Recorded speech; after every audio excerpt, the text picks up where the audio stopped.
Clotheshorse is brought to you with support from the following sustainable brands. Selena Sanders, a social impact brand that specializes in upcycled clothing using only reclaimed, vintage, or thrifted materials from tea towels, linens, blankets, and quilts. Sustainably crafted in Los Angeles, each piece is designed to last in one's closet for generations to come. Maximum style, minimal carbon footprint. Picnicware, a slow fashion brand made by hand in New York City from vintage and deadstock textiles. Picnicware strives for minimal waste but maximum authenticity. Future vintage over future garbage. Find Picnicware on Instagram at Picnicware, and that's wear, W-E-A-R, and at www.picnicware.com. No Flight Back Vintage, bringing fun new life to old things. Always using recycled and secondhand materials to make dope-ass shit for dope-ass people. See more on Instagram at No Flight Back Vintage. Shift Clothing out of beautiful Astoria, Oregon, with a focus on natural fibers, simple hardworking designs, and putting fat people first. Discover more at shiftwheeler.com. Late to the Party, creating one-of-a-kind statement clothing from vintage, salvaged, and thrifted textiles. They hope to tap into the dreamy memories we all hold. Floral curtains, a childhood dress, the wallpaper in your best friend's rec room, all while creating modern, sustainable garments that you'll love wearing and have for years to come. Late to the Party is passionate about celebrating and preserving textiles, the memories they hold, and the stories they have yet to tell. Check them out on Instagram at Late to the Party People. Vino Vintage, based just outside of LA. We love the hunt of shopping secondhand because you never know what you might find. Catch us at flea markets around Southern California by following us on Instagram at vino.vintage so you don't miss our next event. Shop Journal Vintage, specializing in upcycled, handmade, and vintage fashion for all genders. Owner Laura makes each piece by hand with love in Pittsburgh, Pennsylvania, with an emphasis on upcycled menswear, tie-dye, modern jewelry, cottagecore collars, and everything in between. Shop Journal makes pieces they love and hopes you will too. Getting dressed should always be fun. See more on Instagram at shop_journal. Old Flame Mending helps you keep your clothes intact through clothing repair, visible mending, and tailoring. Through extending the life of textiles, Old Flame Mending makes your pieces not only wearable and functional again, but also unique and beautiful. This mending duo is based in Pittsburgh, but they take mail-in mending orders from anywhere in the U.S. For more information, visit them at oldflamemending.com or follow them on Instagram at oldflamemending. Gabriella Antonis is a visual artist and an ethical trade fashion designer. But Gabriella is also a radical feminist micro-business. She's the one-woman band trying to help you understand why slow fashion is what the earth needs. The one-woman band to help you build your own brand. She can take your fashion line from just a concept and do your sketches, pattern making, grading, sourcing, cutting, and sewing. The second option is for those who aren't trying to start a business and who just want ethical garments. Gabriella Antonis will create custom made-to-measure garments just for you. Her goal is to help one person of any size at a time, including beyond size 40. To inquire about this serendipitous intersectional offering of either concept, DM her on Instagram to book a consultation. Please follow her on Instagram and Twitter at Gabriella Antonis. Dylan Page is an online clothing and lifestyle brand based out of St. Louis, Missouri. Our products are chosen with intention for the conscious community. Everything we carry is animal-friendly, ethically made, sustainably sourced, and cruelty-free. Dylan Page is for those who never stop questioning where something comes from. We know that personal experience dictates what's sustainable for you, and we are here to help guide and support you to make choices that fit your needs. Check us out at dylanpage.com and find us on Instagram at dylanpagelifeandstyle.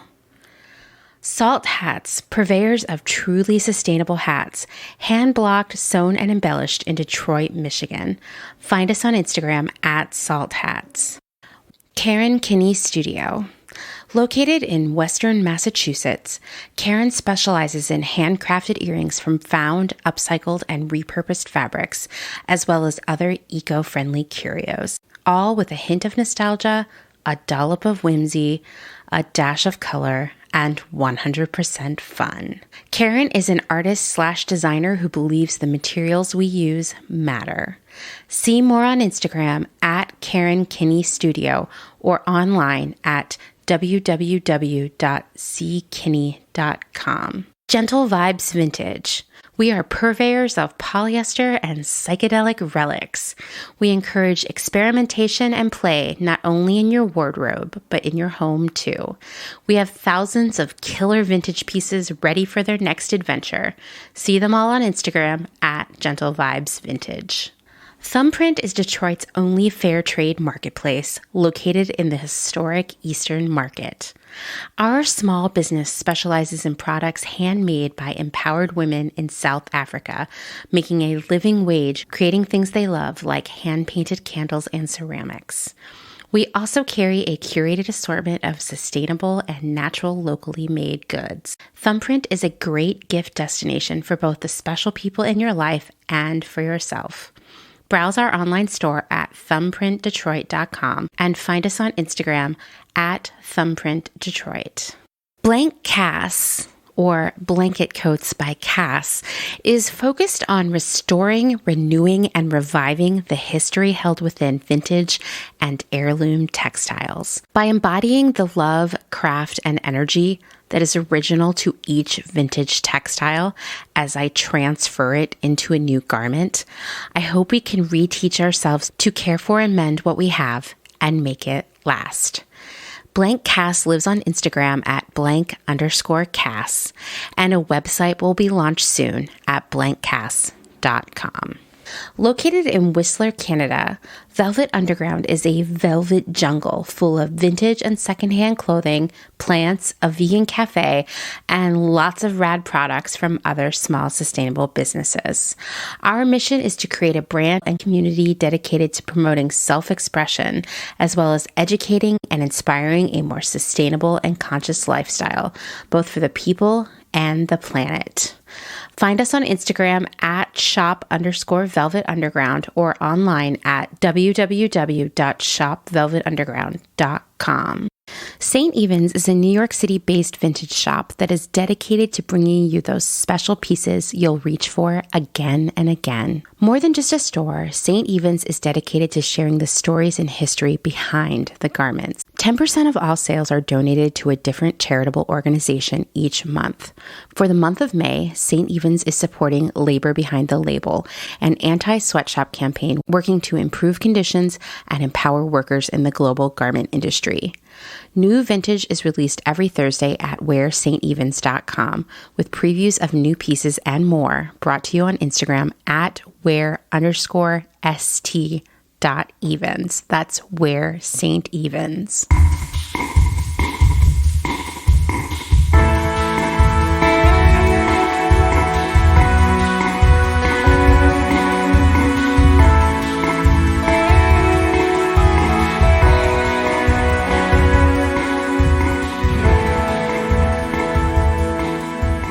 Welcome to Clotheshorse, the podcast that has yard sale fever. Seriously, this weekend, yard sale season officially began out here in Lancaster County, and Dustin and I had the wildest day of yard sailing. Very, very exciting. Anyway, I hope you all like yard sailing too. I'm your host, Amanda. This is episode 74, the second episode of Labor Month. And there is so much in today's episode. And we're going to do things in a different order than we typically do. You know, usually we start with the hotline messages, work through some interviews, etc. But things are going to be a little different. First, we'll hear the last bit of my interview with Shelby. We're going to talk about her business selling secondhand and returns, with a few stops along the way at yard sales and, my favorite, Value City. Next, Clotheshorse All-Star, Dani of Picnicware, dropped by so we could talk about something that has been on both of our minds and maybe yours too. All of these big retailers / fast fashion brands that are collabing, and I use that in quotes, with small makers and designers, often in these sort of like marketplace setups. If you're a small business owner, you will not want to miss this conversation, and you might want to share it with your small business friends. And then, as if all of that wasn't exciting enough, I have 2 work stories via the hotline from members of our community. I'm just going to say this now before I forget, before I get all wrapped up in the excitement, which I will. Keep the work stories coming. You know that adage, the personal is political? Well, essentially it means that our personal experiences create our political beliefs and our values, our ethics, and sharing our stories helps other people shape their own beliefs. And more importantly, it helps them see their own experiences in sharp focus. And maybe for someone who hasn't had these kinds of experiences, it just opens their eyes to what's broken in the system. I am so excited by all of the possibilities of sharing all of your stories this month. So how do you share your story? Well, you can email me at amanda@clotheshorse.world. You can call the Clotheshorse hotline at 717-925-7417. And that voicemail will cut you off around 2 minutes, but just call back and keep talking. Call back until you're done. I will edit the messages together via the magic of technology. And I do this all the time, so don't worry or feel like you're giving me extra work. Or if you have a long story or the idea of all these breaks makes you nervous, just record a voice memo on your phone or computer and send it to me. And like I said, that's especially great if you have a longer story. If you want to be anonymous, which is totally fine, please tell me in your message, whether that's an audio message or an email, and I will ensure that any identifying details about you are removed. Next, I'm required as an aspiring professional podcaster to remind you that if you're interested in joining this group of the coolest people out there by supporting my work on Clotheshorse via Patreon, you can find out more at patreon.com/clotheshorsepodcast. You can also send a direct donation via Venmo to @crystal_visions. Thank you to all of you who already support me, whether it's with money, by recommending the podcast to others, sharing our content on Instagram, leaving a review on Apple Podcasts, or just listening all the time. I'm so grateful for all of it. You know, we're getting close, just a little bit closer to 1 year of Clotheshorse, and I can't believe how much it's changed my life. And that wouldn't have happened without all of you. So I'm so grateful. Okay, well, now that we took care of all the housekeeping, if you will, let's jump into the episode. If you haven't listened to the previous episode with Shelby, please go check that out. Shelby is a wealth of information about garment workers' rights, and she has extensive experience as an activist fighting for better working conditions and a living wage for the people who make our clothing and everything else. In this part of the conversation, we're going to talk about her side business selling secondhand and returns. So let's get right into it.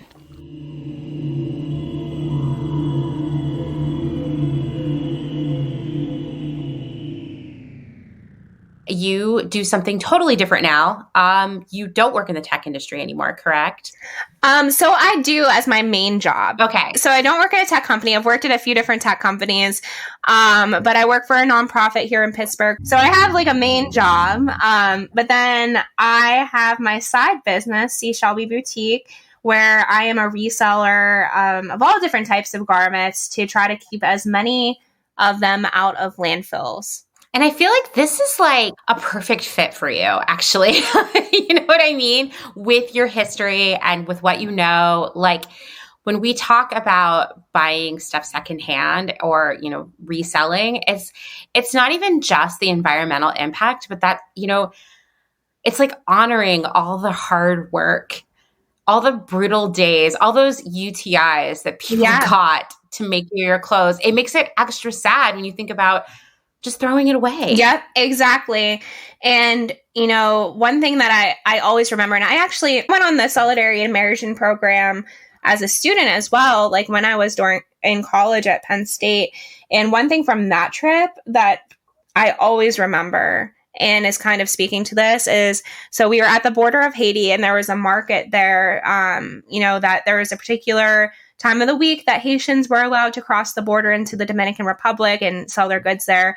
And the majority of it were clearly, you know, probably donated goods that people did not need there. I'm talking like high heel shoes. I remember seeing Victoria's Secret sweatshirts, like, and the people that we actually met with, they said, hey, like, you mean well for this, but what we actually need is dignified jobs. We need houses and clean water. Not your donated goods that, again, like maybe you think they're not going to the landfill, but most of the stuff does end there. I mean, people at that market, for example, were selling it like, I'm talking like pennies, like in US money, like because they didn't need it.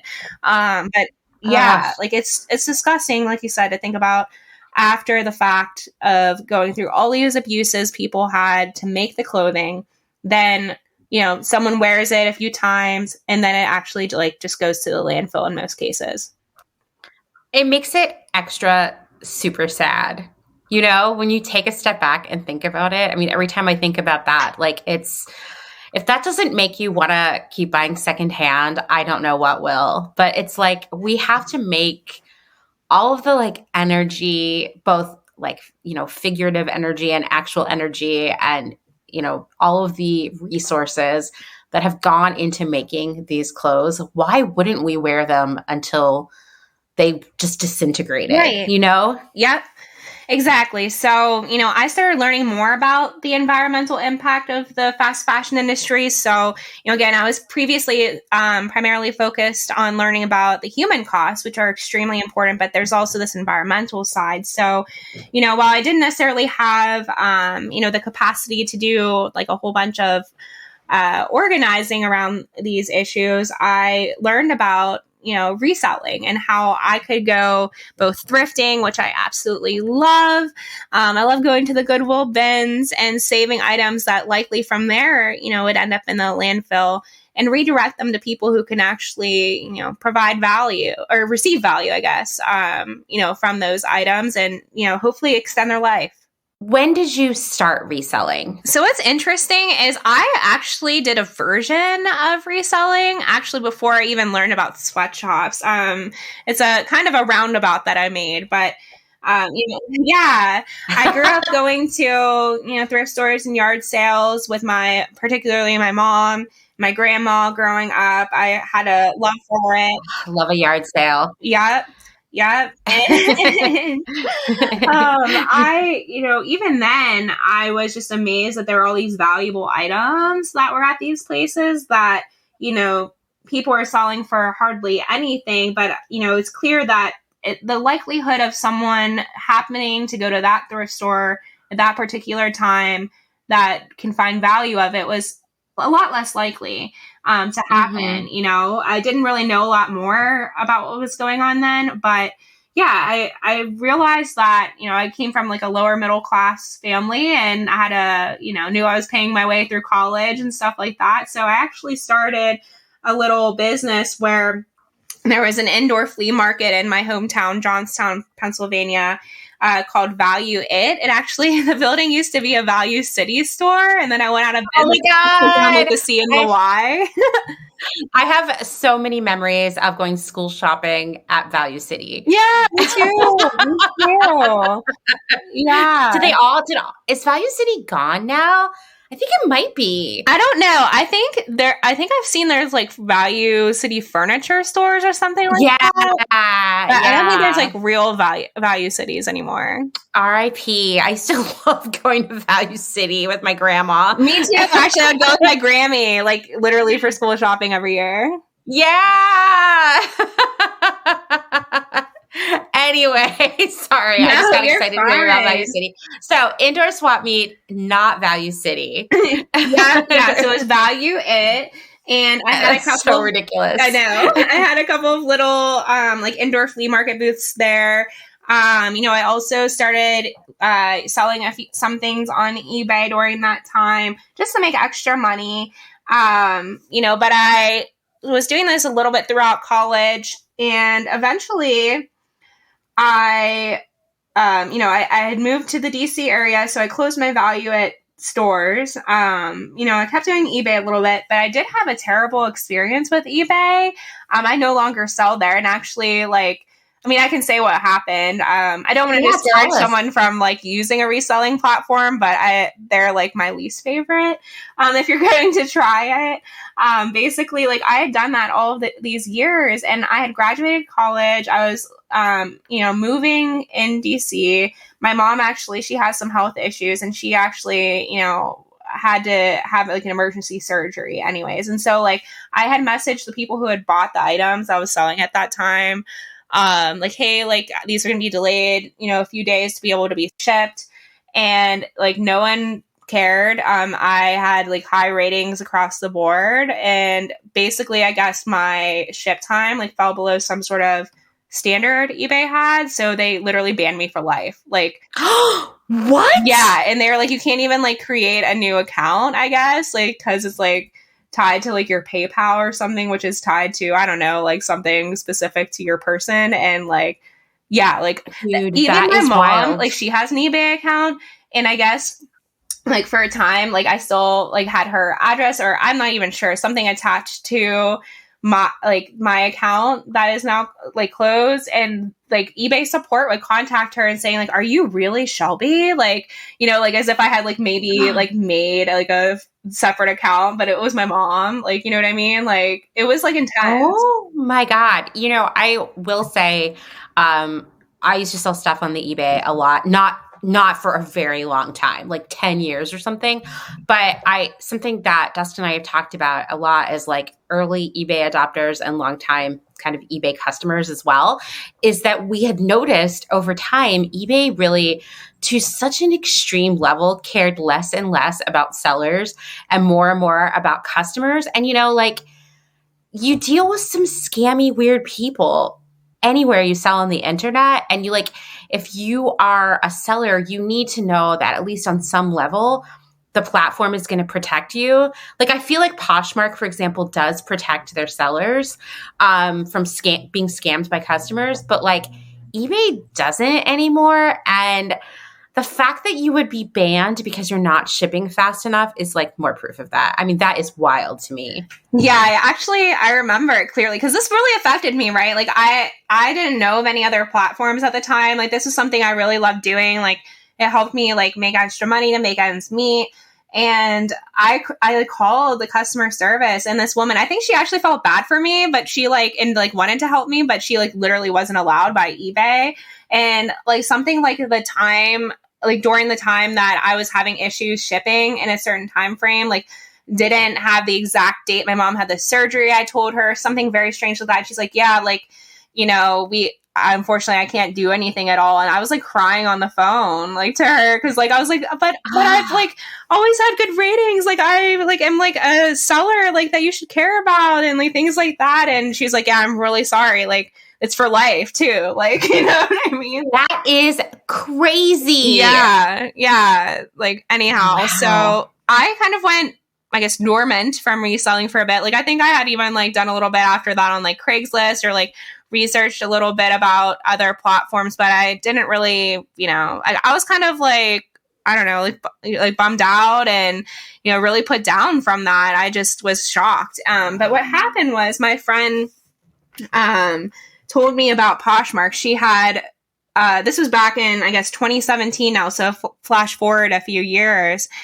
And she knew about it as a buyer, and she's like, hey, like, I think this might be like something that you might like. I was still thrifting during this whole time, mostly just for myself. And so I checked it out. I was like, oh my God, this seems to actually be like what I've always been looking for. And they were very clear that they were, not only customer centric, but seller centric, as you said. Mm-hmm. I gave it a chance. So I, started selling some of the stuff I had around my house, like from my own closet.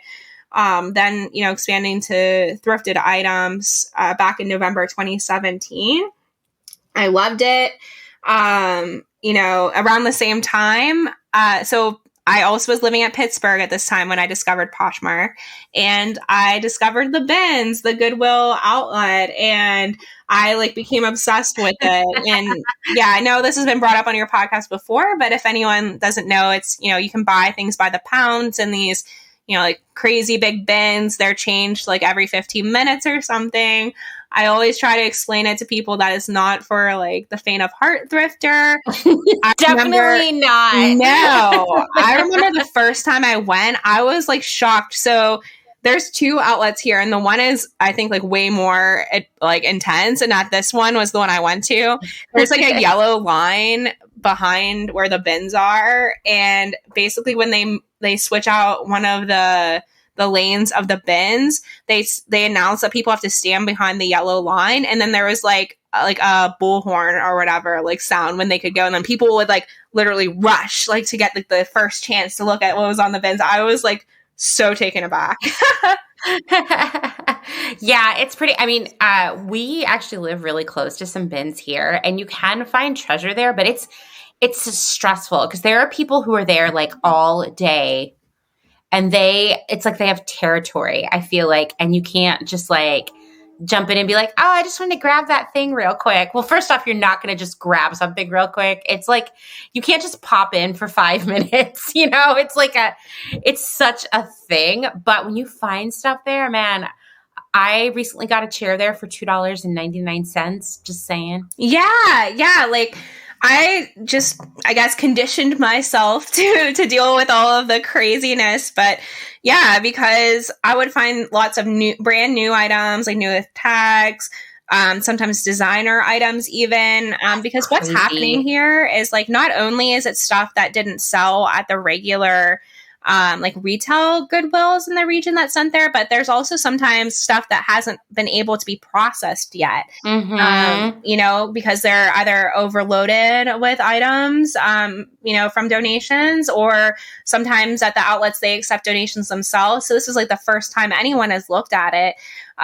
So yeah, I got super like almost like addicted to it, I guess I would say, because it's so cheap. I think it's $1.29 per pound here, at least for textiles. So like imagine like, you know, a t-shirt, how much that weighs, right? And like, you know, from like a pound, and if it's $1.29 per pound, like imagine like a brand new shirt with tags or something designer, like you're getting it for pennies, and you're able to, you know, I always of course clean the stuff when I bring it home, and then take good photographs of it, list it on Poshmark. I also now sell on like a few other platforms too, but yeah, bring it back to life and find someone around the world that actually can find value from that item, instead of that, you know, totally fine item, again, that went through that whole entire process to be made and get to where it is today, ending up in a landfill. So that's what I, you know, ended up doing, and I love it.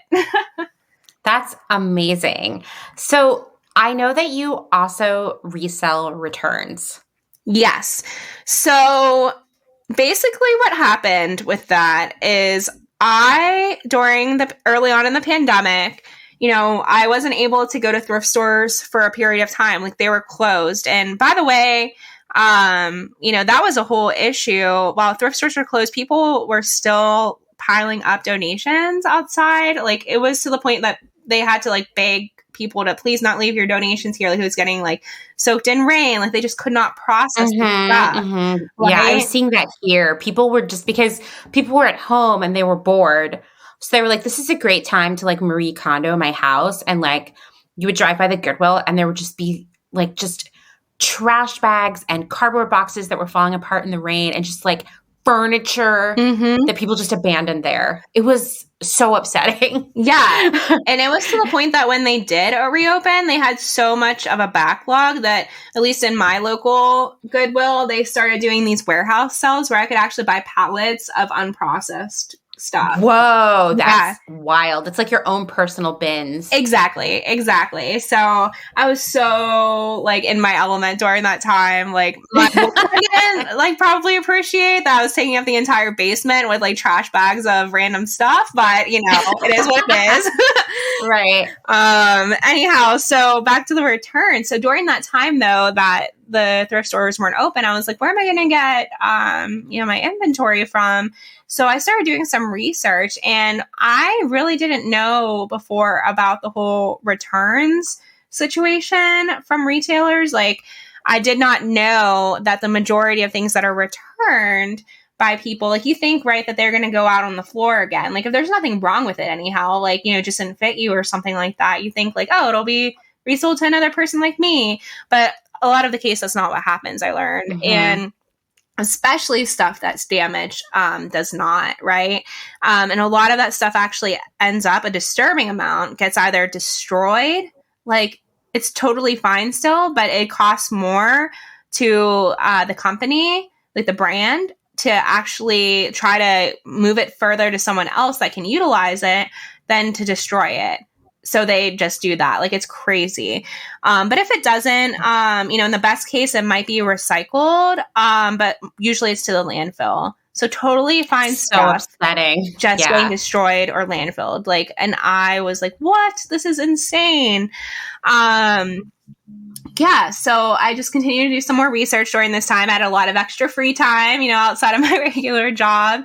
Wasn't like obviously going out to hang out with people or anything at that time. And I learned about the stuff that is saved from returns is usually liquidated. And I learned about that, this could be like shelf pools, items that, were on the sales floor, but they didn't sell in a period of time anywhere to the damaged goods.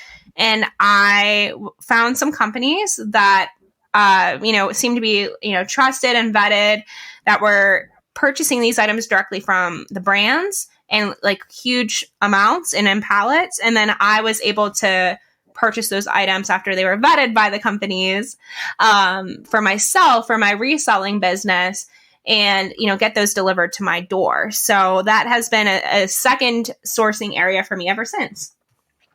Yeah. And there is so much of this, like, unsurprisingly, like, I feel like, much like workers' conditions and everything else we talked about earlier, that this whole returns thing is such like a secret as well.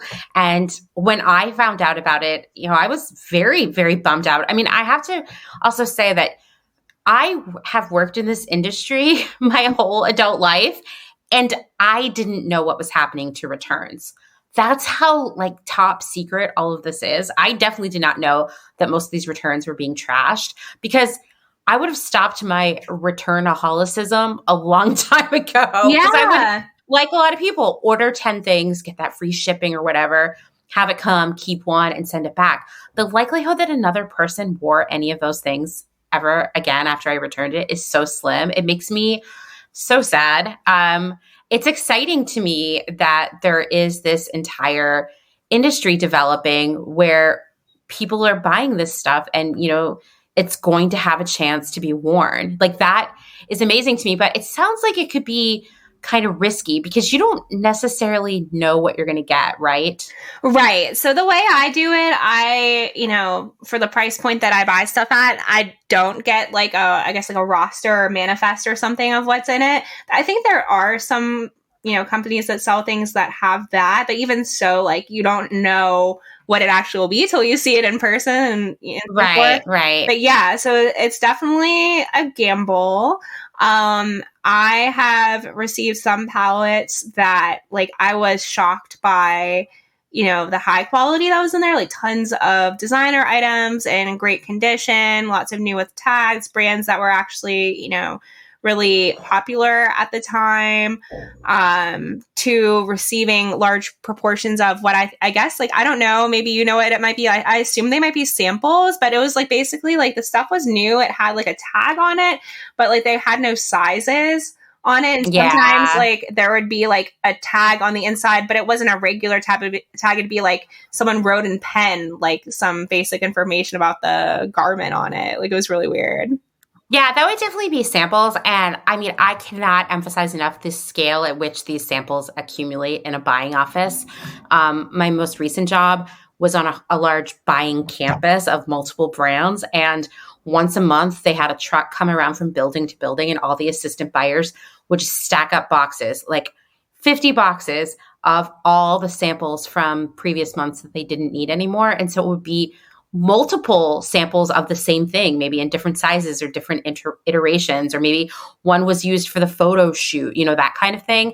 And they would just haul it all off onto another like large building where I'm assuming at some point they're going to sell it all off. But that alone, the sheer volume of sample clothing that gets wasted is kind of wild as well. Very depressing. Yeah. I was shocked when I started learning about that. And then, on the other end of the spectrum too, there's stuff that actually is damaged, like not that it just didn't sell or what have you.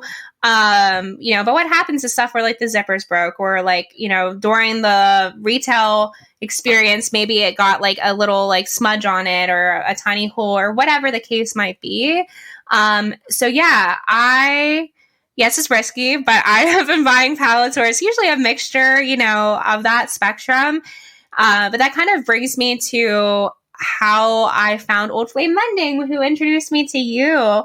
Over this time, like basically the past year, of expanding into the liquidation purchasing, I have accumulated more and more items that, I can do some basic, fixes myself. And there are some things like depending on what the flaw is, like people, as long as you point it out and take pictures of it, like they'll buy it as is. But there's lots of stuff that I get that there's just no way to fix it. There's no way to sell it as it is, I guess is what I'm saying. Right. Yeah. I can't just like put it up with like no zipper or like there's like a massive hole or like this huge stain, or sometimes they've even gotten stuff that like I think just during the process of being in the retail environment, like it clearly was like dye from another garment that like got imprinted on it, like stuff like that. Anyhow, so I was like, what can I do with this? I personally don't have neither the expertise or nor the time to like try to fix all this stuff. I wonder if it would be possible to work with people who could, professionally upcycle these items, or, some cases it's a simple mend, to help save these items from the landfill, because definitely I know if I were to like donate that stuff, like who's going to buy it? It probably wouldn't even end up on, the thrift store, retail floor. Like I can't donate to a nonprofit, or anything like that. Like it's broken as it is. Yeah, exactly. So I did some research and I found actually an article that Old Flame Mending was mentioned in. And I reached out to them, kind of explained my situation, that I'm pretty much constantly, receiving, a large amount of items like this, that also when I go thrifting, sometimes I find items that, again, similarly damaged, but they could be fixed and there would be a lot of value for them. Or even like vintage items that like the fabric's really cool, but the way that is designed is like just no one's going to wear it right now, basically. Like, and if it was, redone, it could actually be something that people would love.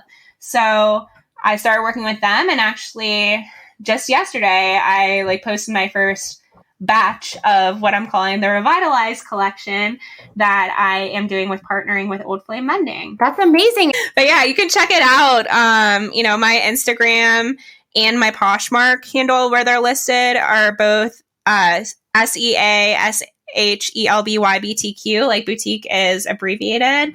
So yeah, I'd love if people like, even if you just want to provide feedback or things like that, that would be awesome.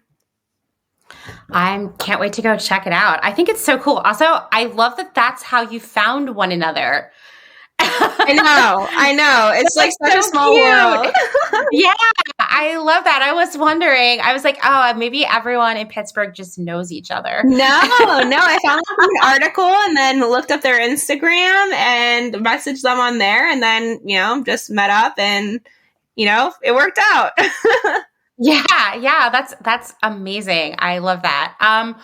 Well, I'm so glad that we got to talk today. I feel like everybody who listens to this is going to learn so much and hopefully get really riled up to do better and make a difference. So if you don't have an answer for this, it's okay. It's a big question, but do you have any final advice or parting words for everyone? I would say that people should remember that they actually do have power to make a change. I feel like a lot of folks, they sometimes will learn about this stuff and just get really disheartened and think like, oh, well, what can I do? But at the end of the day, you do have power, both as a consumer and the purchases you make. also in the ability to educate others on what's going on so they can also make informed decisions. And again, as I mentioned, there are lots of ways if you do have, the ability to spend some time, even if it's just a little bit of time, to do like activism around these issues. If you are, inspired to do so after learning more about the abuses that are happening in this industry, there are so many ways you can make a change. And it's really when everyone, as individuals come together that we can actually make a difference. I love that. And it's true. I think it's easy to feel overwhelmed and feel like I'm just one person. Yeah. What could I possibly do? But that is exactly the opposite of how you should feel. Exactly. It could be as little as, next thing that you want to buy, check out a thrift store, see if you can, buy it secondhand, or, check out Poshmark or something like that. Or it could be just, again, telling your family member about what you learned and, hopefully inspiring others to, make a different decision in how they are interacting with the clothing that they wear.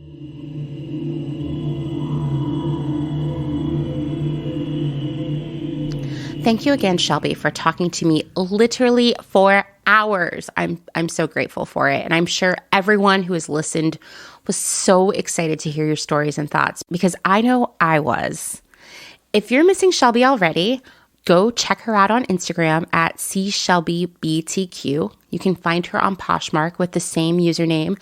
And don't worry, I will, as always, share that in the show notes, because maybe all of you don't have a massive jar of scented pens sitting right next to you like I do. Okay, well, next it's Dani of Picnicware, and I know you all missed her. It's been a while. She reached out to me last week about, what we're going to talk about in this conversation, and I rearranged my episode plan because I really wanted to get this into all of your ears ASAP, because I think this is really important. So let's give it a listen.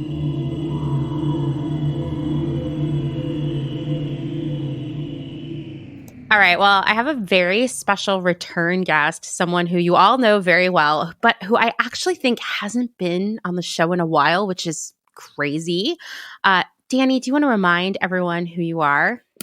Hi, everyone. Yeah, it's been so long. I feel like the last time we chatted was a couple months ago when I was talking about my kind of desire to start building up Picnicware as like a cottage industry. And I've gotten a little farther with that. But that's not what we're here to talk about today. No. We're actually here to talk about something, it had been on my mind and people have been reaching out to me about this. And I wanted to talk about it on the pod, but I just wasn't sure how to frame it up yet. And then you and I started talking a few days ago about this. And I was like, okay, yeah, we have to talk about this on the pod. Yeah. Well, because I got an email and of course I was like, who do I share this with? And you're the first person that I was like, okay, this screenshot of this email goes to Amanda because she's going to love the shit out of this. So yeah, thanks for being that friend for me. Of course. I mean,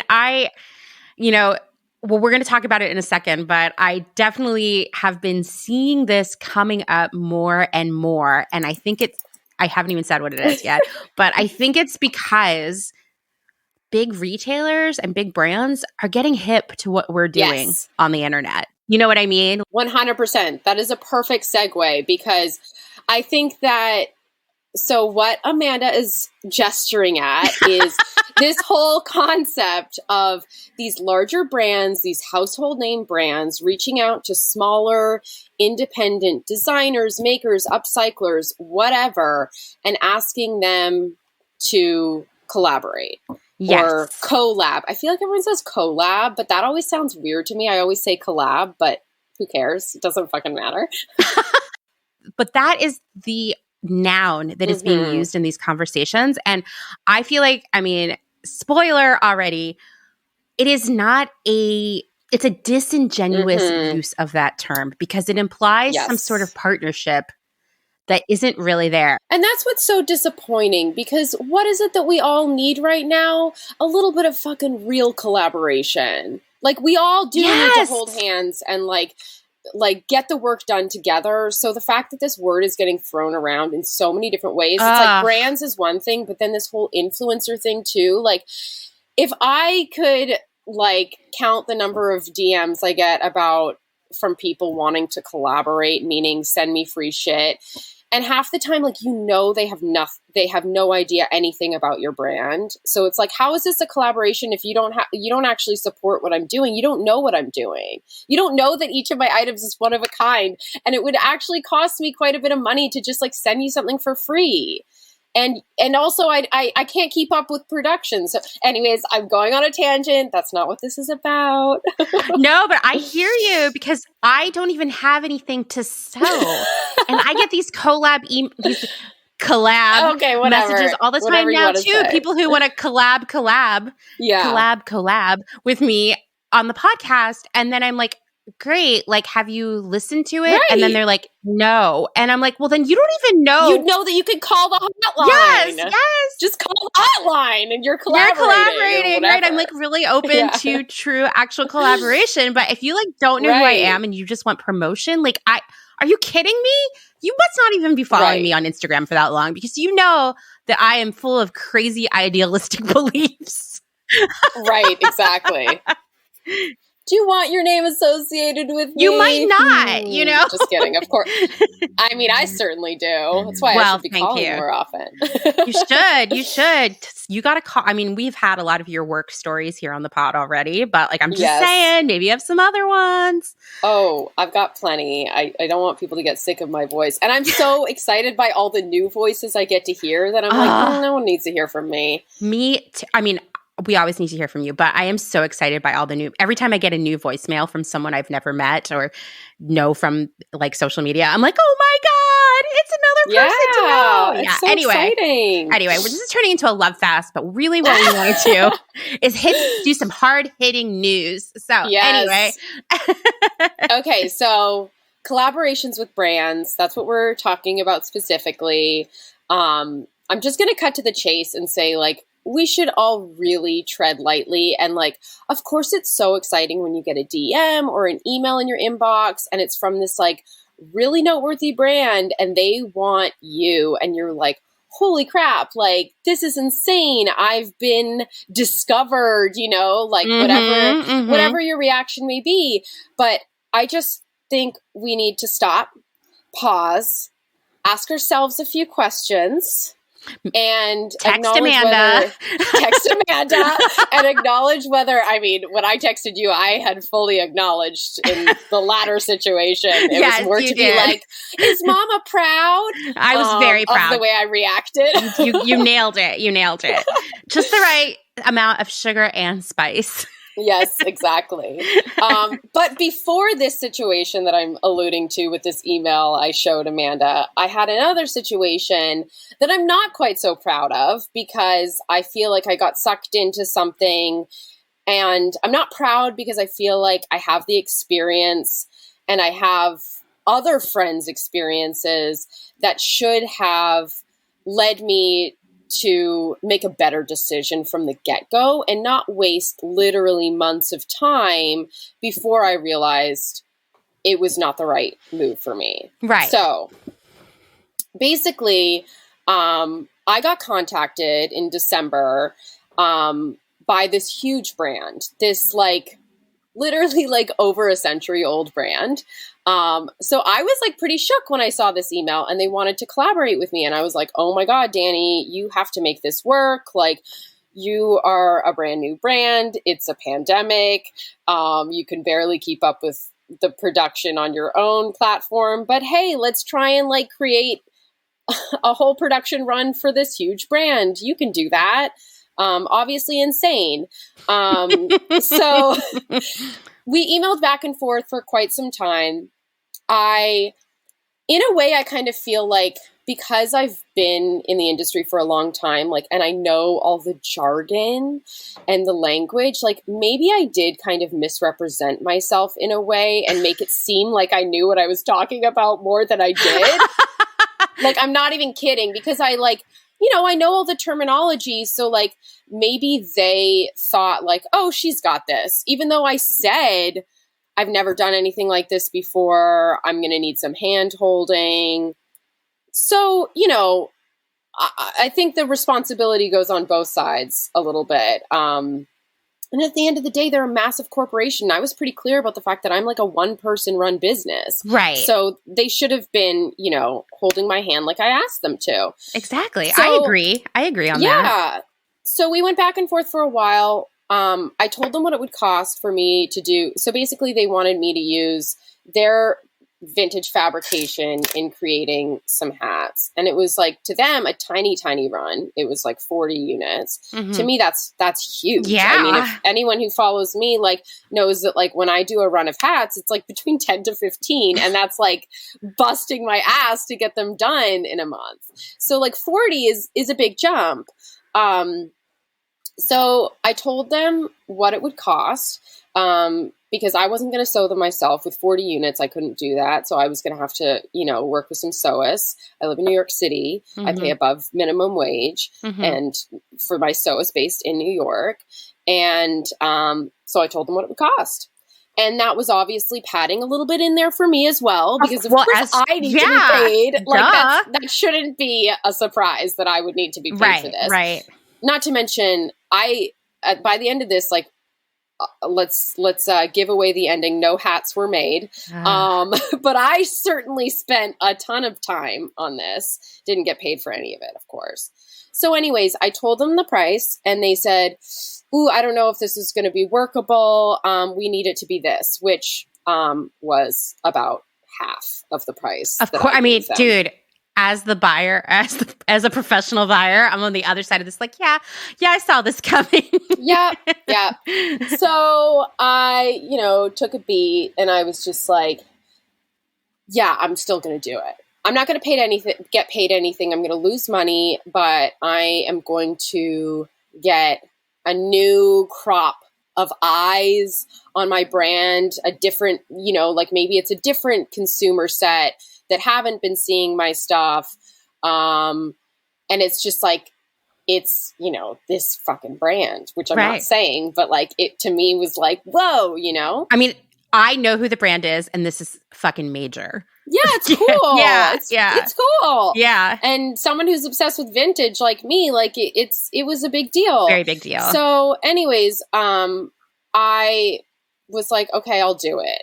So emails go back and forth. I had initially like proposed a calendar, which is why I say like I feel like I kind of fooled them into thinking I was like I knew my shit, because I like you know I'm an organized person. You know your shit. I'm telling you, they did not like meet a single deadline. Like literally months.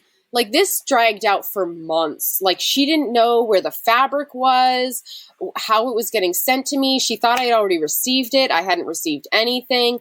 Eventually I get this bolt of fabric in the mail, and she had sent me photos of it, and I loved the print, and I had described to her like what kind of fabrication it needed to be. And I was like, you know, like a canvas type. It can't be like really lightweight, but something a little bit more structured. This fabric, Amanda, I'm getting stressed out. Oh my God. Well, as soon as I got it, I was like, oh, I get it. This is liability fabric. They didn't know what to do with. Right. So, I mean, that's what I was expecting for sure. Yeah. So liability fabric, for anyone listening, is like leftover fabric that needs to get used up, or they'll like lose money by not using it, or they'll lose money by it sitting in a factory or a warehouse for too long. Yeah, because they get charged storage for it even. Exactly. This happens all the time. And what usually happens with that liability fabric, well, two things happen.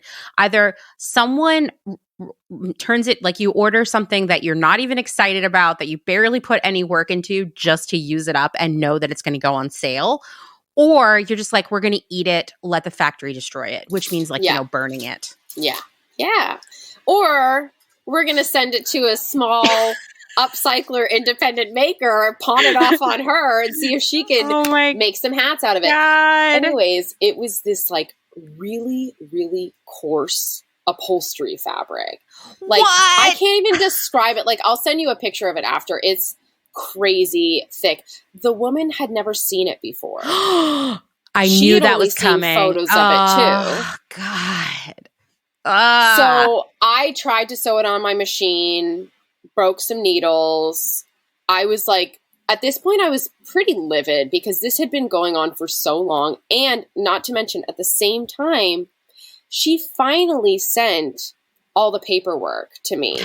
And there were so many things in there that I was like, are you kidding me? Like, the terms of payment, it was like a 90-day payment terms. Are you serious? Yeah. Net so 90?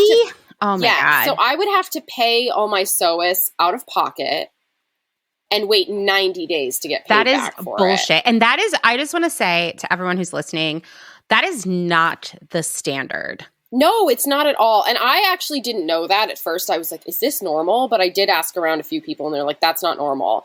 And then what makes even matters worse is if you did insist on getting paid within a month, you would have to discount the fee by like 10% or something. like I hadn't already given them a discount. Yeah, this is crazy. This is insane.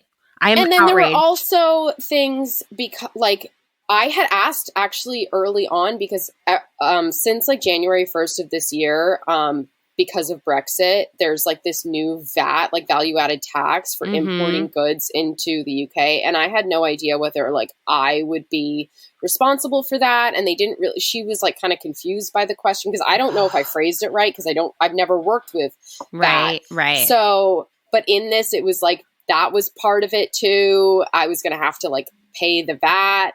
And then it was like, what else? Like all the shipping terms, which like, I mean, all of this stuff was just so foreign to me. I had never done anything like this. And like, why didn't she tell me about this stuff from the get-go? She waited until I had the fabric in hand. This is so infuriating and so unprofessional. Yeah. So in the end, I thought about it. I had some conversations with my mom, with Jason. I was like, what am I doing here? I had some conversations with myself. Why are you doing this, Dani? Mm-hmm. And what it came down to was ego. I wanted to do it for my ego. I didn't want to do it for my business. Why? I've got a lot of followers. Okay. Right. I can't keep up with the supply. So what? I'm going to get more followers that I can't make anything for? Mm-hmm. How's that a good move for my business? Right. So at the end of the day, I realized like I can't let my ego drive doing like this, making this bad business decision. So I was like, you know what? I'm going to cut my losses. I emailed her back and I was like, look, I know this has gone on for a really long time. I feel like there were a lot of things that like could have been a little bit clearer communicated to me from the get-go. And this is just not going to work for me, unfortunately. And, you know, I got a response back and she was like really disappointed. And then I responded back and I asked like, what can I do with all this fabric? And crickets. So you still have it? Yeah, I still have. I've started pawning. I gave some of the fabric to Mary when she was here the other day. I don't know what to do with this upholstery fabric because some of it was canvas. Like she had sent me swatches of some stuff. But like this bolt of upholstery fabric, hit me up if anybody wants it.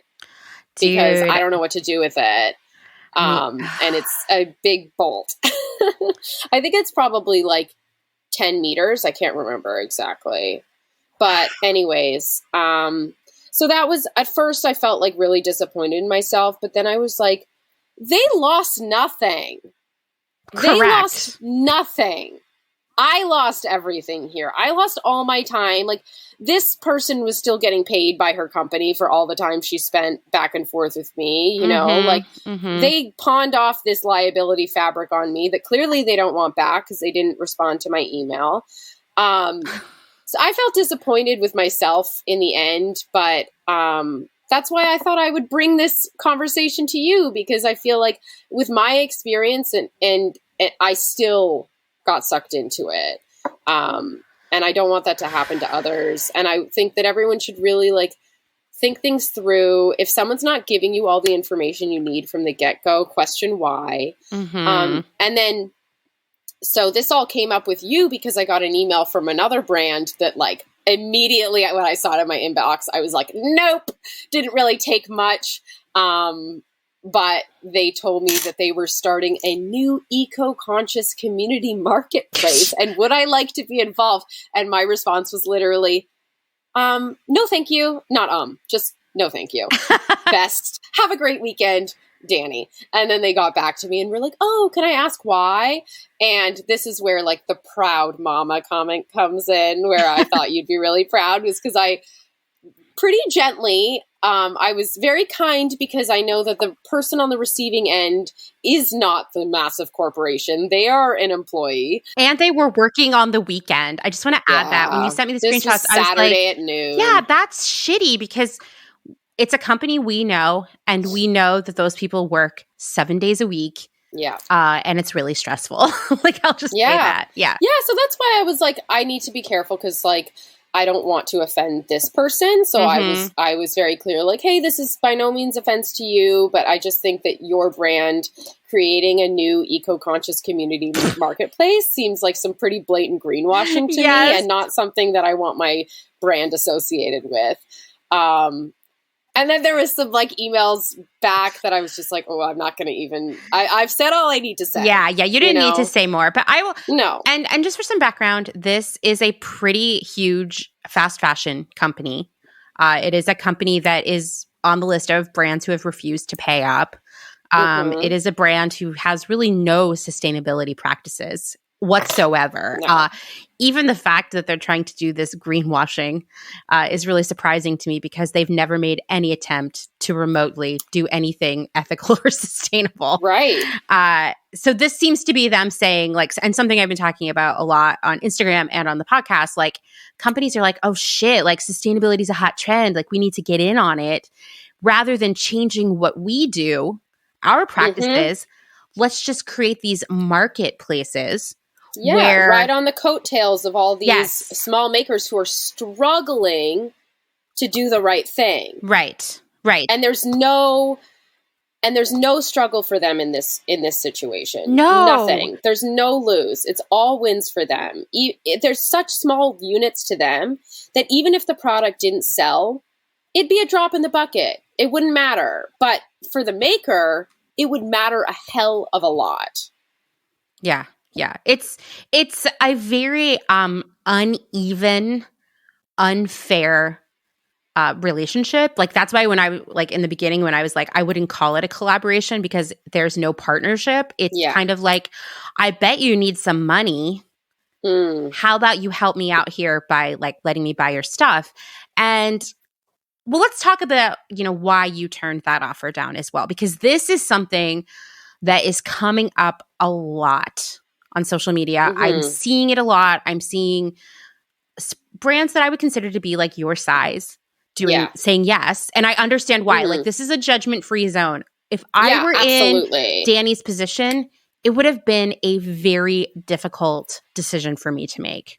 Right. And I don't know what decision I would have made. Yeah. Well, a thing that I want to remind people is that the price that they would be willing to buy for the product is much less than I would sell the product for. Right. So I would be getting less per item than I do selling on my own platform. And not to mention that energy that I'm spending on creating this product for them, I'm not spending on creating my product, which is more lucrative. Right. So that's a loss there. Yes. Because I'm making less money, and I'm also not being able, there's not two of me to be making also my product at the same time, to be selling on my own platform. And I will say, like, I fully acknowledge the fact that, like, I have a large following. And so my decision to not proceed with this was easier, because I don't have that incentive of like, oh, I could get more followers by doing this. A lot of small makers are struggling just to get their stuff seen. Mm-hmm. So that's why I feel like it could be a little bit of a more tempting offer to them. Oh, yeah. But I still think in that situation, really, really think it through. There might be better ways to spend your energy in getting that following that don't involve working with a brand that's going to really just profit off of you, and not only profit, but Amanda, you brought up something that I hadn't even thought about at the time, which is like basically using you as a testing strategy. Yes. So using your product where, like I said, they've got nothing to lose. They don't have to reach the minimums that they do at their factories overseas. They're putting your product on their website, sells out so fast. Oh, interesting. This must be a trend. Whatever you're selling of their item. Maybe next season, instead of just selling this designer's work, we can just make one for ourselves because we already know, because we tested the water, that people like it. Oh, so they're gaining even more from you. Exactly. And this is like something on the buying side that I have seen happen time and time again at a lot of different jobs I've worked. So it's not like one company that I'm calling out here. This is a very common practice where you might bring in something from a brand. It might be a big brand. It might be a small brand. If it's good, if it performs, you're going to be in a meeting where your boss says, next year, we're going to make this ourselves because we want to make more profit off of it, because they're never going to make as much profit off of buying stuff from, say, you, Dani, as they will by just making it themselves. Because remember, you're paying everyone a living wage. They are not. And so they can get that extra $1 or $2 or $10 off of every unit they sell. And this is par for the course. I've been in so many meetings where we have a grid on the front wall, someone showing everything that they're buying or developing for this delivery. And at least half of it is stuff from other brands that they are going to make their own version. Oh, yeah. Yeah. For sure. Always. And if seriously, if something you've sold to them does well, I can guarantee in a year you're not going to be selling it to them anymore, but they're going to be making 10,000 more. Will it be as cool? Of course not. But this is a very beneficial situation, especially when I look at you specifically. I mean, we've talked about this before, even on the pod. You're using vintage towels. That fabric does not exist on a large scale right now. I don't even know how they would copy that, but they would figure it out. It wouldn't be as good. A way. Yeah, they'll find a way, and it will be cheaper for them. And it won't be sustainable. No one will be paid. It won't be ethical. And yet it will still make them a ton of money because their customer was introduced to your idea. And I think, once again, if I were in this situation, it would be a really tough call for me. I was talking to someone else who received a similar offer, and they were like, I don't know what to do because if I say no, they're going to copy me immediately. And but that's the thing. They're going to do it either way. I know. Why? So just don't do it, I mean, again, no judgment if you do. Right. Yeah, totally. But that can't be your reasoning. I think that's really tough to have that be your reasoning for proceeding, is because then they'll copy you if you don't. Now, they're going to copy you no matter what. So yeah. These marketplace concept situations, as far as I can tell, are not very beneficial for the seller. So let's go through all the reasons why they're not. Well, for one, you're going to get paid less than you would have if you had sold it directly to the customer. So they might be buying it wholesale from you. And in that case, you're going to be looking at half of the price you normally sell it for. And that's in the best situation because, man, I was having so many flashbacks when Dani was talking about bringing the price to the buyers and then being like, actually, we're going to need it to come down. Okay. So that's if they're actually buying it from you. But what might be happening is it is a consignment or drop ship model, which means that they never actually buy anything from you and they only pay you if it sells and they take a fee off of that. So no matter what, you're not making as much money as if you just sold it directly to a customer. So if you're going to pursue this marketplace model, this is something for you to think about. You want to know the terms of that deal. How much are you really being paid? And when do you get that money? Because if it's consignment or dropship, it might be a while. Yeah. And also who's paying for shipping? Who's paying for packaging? Ask all the questions from the get-go. Anything you can think of. Definitely. I have some friends who have done drop ship for brands out there, meaning like their stuff appeared on the site, but they were the ones who had to do the fulfillment, meaning like packing it up and shipping it. And they were required to buy, using their own money, packaging that company approved. So, wow. Yeah. So like that's another thing. These are all the questions you want to ask. So that's one thing to think about, that it may not be as lucrative as it seems. Next is really thinking about, what does it feel like to have your brand that is you? Like for example here, Picnicware is Dani, okay? How will it impact your brand to be aligned with that brand? Yeah. Like really thinking that through. Like, will that make people think that you don't actually care about sustainability or ethics?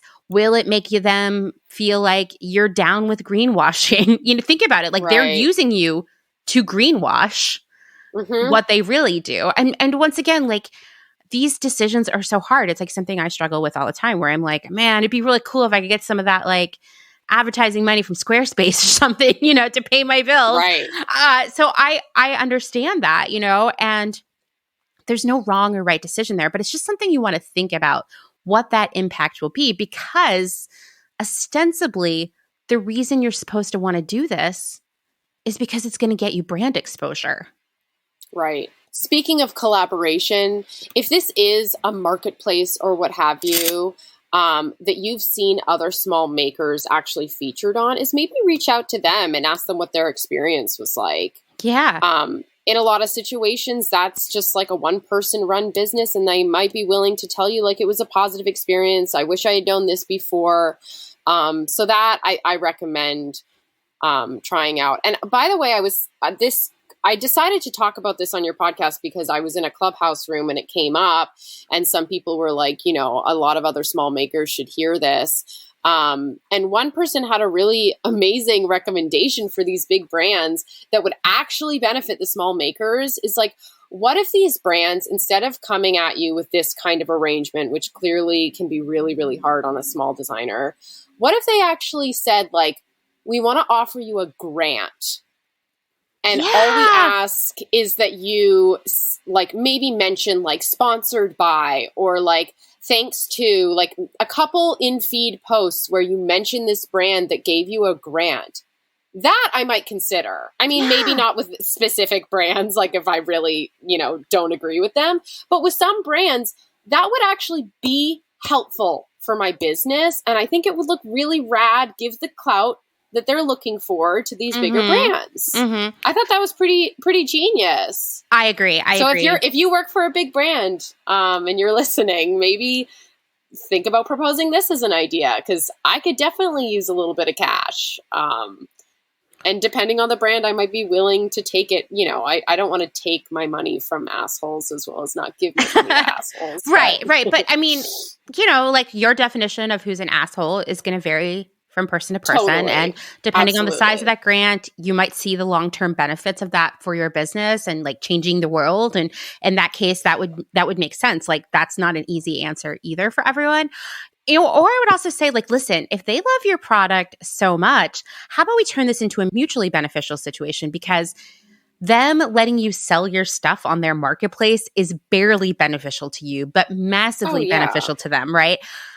Why not just do an actual real collab? Like early in my career, collab madness was sweeping the nation. And I worked for a very... Like with opening ceremony and everything. Totally. Yeah. Everyone was doing it. And I came to my boss and I said, hey, what if we did a collab with someone from Etsy? Because this was early in Etsy when Etsy wasn't as wild and crazy as it is right now. Like, because I was like, there are some cool people making stuff on Etsy right now. And, we worked it out. I found a person. We did a really cool collab where like we paid her for her designs. We paid her a royalty fee for every unit we sold. We still made tons of profit. So she designed the things. She made this like original samples, and I found a vendor to manufacture them. And she had a final approval on every sample, on the labeling, on even how we were going to sell it on the website and in the stores, the hang tags. That's amazing. You name it. And gave her a huge boost for her business. And, you know, it gave us that like cred that we were searching for. Now that is what these companies should be doing, because that's going to get you real exposure, not just being on their website in some marketplace. Right. Because they don't actually care about you and as a brand and in these situations. But what you just described sounds like they do. Sounds like they are really trying to help you out and build up your brand. Right. Right. And I will tell you, this protected that designer from being knocked off. Like the language in the contract, which I had to help work on, specifically stated that if the next year there was something from that collection that had performed really well the previous year, if we wanted to run that again, we had to pay her again. Yes. Now, yeah, the royalties thing. Right, awesome. Right. And I'm just going to tell you that we made a shit ton of money off of that collab. It was very profitable. Like nobody lost out. So I know there's a way to do it. And that's why I get really frustrated, because I've done similar agreements at other jobs I've had. It's not that much extra work. It's possible. Yeah, it didn't cost us a ton of money. And it maybe meant that we made 50 cents less off of every unit we sold. Who cares? That 50 cents for every unit we sold was wildly beneficial to the designer. Yeah, and that's also like you have to think about like that's like real-time money, but like what about that investment in the future of your brand and how your brand is perceived? Like you get that 50 cents back just by like having this really amazing real collaboration with a brand. So that's 50 cents well spent. In my opinion, I think if so you're too. A brand like in this climate, I know. And I just feel like, we've talked about how greenwashing is just laziness and cheapness. It's saying like, we don't want to actually do the work or spend the money to do things the right way. This is the same way for them to be like, we kind of have this like reputation for copying small designers. And like people think we're not cool. We're trying to get to be cool again. We're trying to show that we're relevant. And we notice on Instagram that there are all these amazing makers making all this cool stuff. And there's like a community around it. We need to tap into that, because that, like I'm telling you, there are trend meetings going on in the offices of these companies where this is coming up in conversation. Like they are talking about the makers in our community and trying to figure out how do we profit off of this? Yes, exactly. Like this. How do we get a piece of that pie? They're going the laziest way to kind of steal our power and our energy. And I don't like it. And that's why I like every time someone messages me about this, I'm like, oh, I'm so torn on all of this. Like if I could give anyone advice for when you receive that message, that invitation to partner with them, which by the way, I just want to say from your email, your very first email that you got from that company, Dani, I was like, this is a really underwhelming pitch, by the way. Yeah. It was just like, hey, how would you like to collab with us by, selling our stuff? No information. No information. I was like, this feels both either lazy or predatory, and I can't decide. Or also like not entitled, but like we are so cool that we don't even need to say much. You should be like so excited just by getting an email from us, like that kind of thing. Like this requires no further explanation. Yeah. I've talked to a few people who are style influencers, and they have had similar experiences with that company where they get like really condescending, sort of like uncool emails about how like basically honored this person should be to be included. You should be so lucky. Yeah. And I think they should be so lucky to get to sell your stuff, okay? To get to work with you, because once again, they need you. You don't need them. And I think that's the one thing you need to think about. So we have friends, mutual friends, Dani and I, who have successfully partnered with these brands because they have demanded things on their terms, and they have demanded a mutually beneficial situation. So if someone reaches out to you like that, and this is a brand that you feel good about working with, then you need to demand the best for you. Yeah, and that's really hard. The worst thing that's going to happen is they're going to say no. It's hard because it's hard to know what to demand. Right. And this person that you're speaking of, like she had been in the industry for many, many years and had worked for this brand. So she kind of had like some understanding of like what the possible risks were, but like most people don't. So that's what's really hard. And that's why you really need to tread lightly, because unless you have someone in your corner who like has some experience with stuff like that, like I didn't know all the terms and everything, like what to ask for. And I feel like I actually should have, you know, in hindsight, given my experience. So I can't imagine someone who doesn't have like any experience in the industry, how they would even know what a good agreement looks like. You know, you're making me think I need to make a video about this. Oh, hell yes, you do. That would be awesome. Just because I was going to be like, oh, everyone can just message me and I can help you. But like, that would be really overwhelming. There's so I'm probably so many people who either have already been approached by brands or like it's common. So it would be a really, really valuable tool for people, I think. Not that I want to like add more work onto your plate, because no, I'm going to think about it. I'm going to write that. Maybe I'll do it in the next week. And I think it ties into Labor Month. I think it's a great resource for people. It does. Yeah. I think this is going to come up more and more and more because this community is picking up so much momentum. They're getting scared. We're making them scared. I know, guys. This is good. That's this awesome. was the point. That's right. Yeah. This was the point of what you're doing. And I was like, Dani, you've only been Picnicware has been around for like a year. Yeah. That's fucking crazy. Yeah. Yeah. And it's a freaking pandemic year. So I don't feel bad about the fact that I can't like figure out wholesale yet or anything like that. Like, gotta take our time, you know?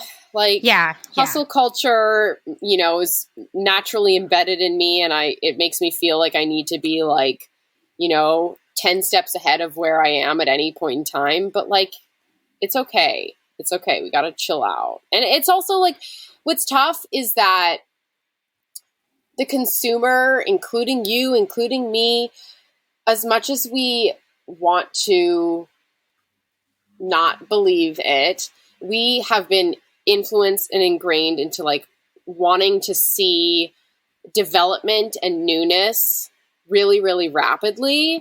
So like I also have this like added fear that like all of a sudden I'm going to be able to increase my productivity and no one's going to want it anymore because they're going to be onto something else. I hate that. It's a real fear because I feel like, you know, and it's no one's fault. It's natural. It's natural because of where we've been conditioned to, like what we've been conditioned to feel about like wanting things. Like you want something until you want something else, you know? So. Yeah. No, I mean, listen, I hear you on that. I think about that all the time for the people in our community. And like, you know, sometimes people reach out to me and ask me like what I think they should do next. And I have to balance that belief that you have to constantly have something new with the reality that you have to constantly have something that is who you are, that represents your brand, and you don't need to be innovating on it constantly because that's your signature thing. And I think, you know, there are brands that have been around, like the heritage brands that have been around for 100, 200 years, selling the same thing over and over again. And when they like slip up, you know who I always think of as a company that just like totally blew it by trying to be too trendy was Converse. Because when you think about Converse, you think about the really basic black and maybe cream, you know, the high top, the low top, maybe here and there, like a different plaid or something like that, but like not a ton of innovation there. And I remember in the beginning of my career, I worked in shoes, and Converse would come, they would have a suitcase of like 200 samples, and they were all hideous. And I would be like, we only want to place the black and the ivory. And they'd be like, no, Taylor, you know? Yeah, exactly. And I would just be like, we don't need skulls and rhinestones and like lace prints and whatever else. And that was all coming. And I had reached this point where I was like, I dread when Converse shows up for an appointment because it is just such an epic bummer.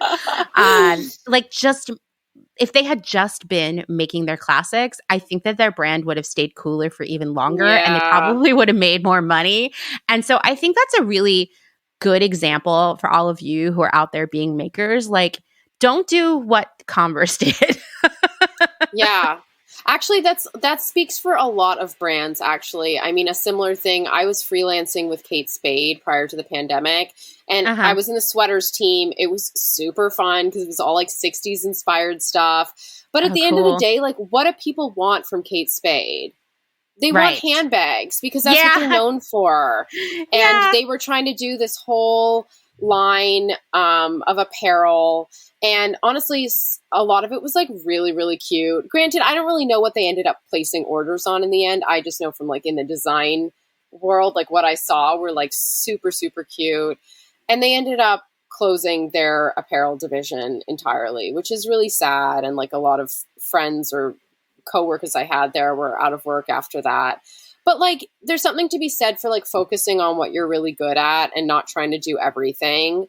Because at the end of the day, like people want, you know, the things that you're known for, that you're really good at. So yeah, I think that goes for us small makers too. Yeah, totally. Just something for all of us to think about. I mean, you know, I feel like I'm always constantly getting approached for other things I could do with Clotheshorse. And I'm like, oh yeah, that's a great idea. Yeah.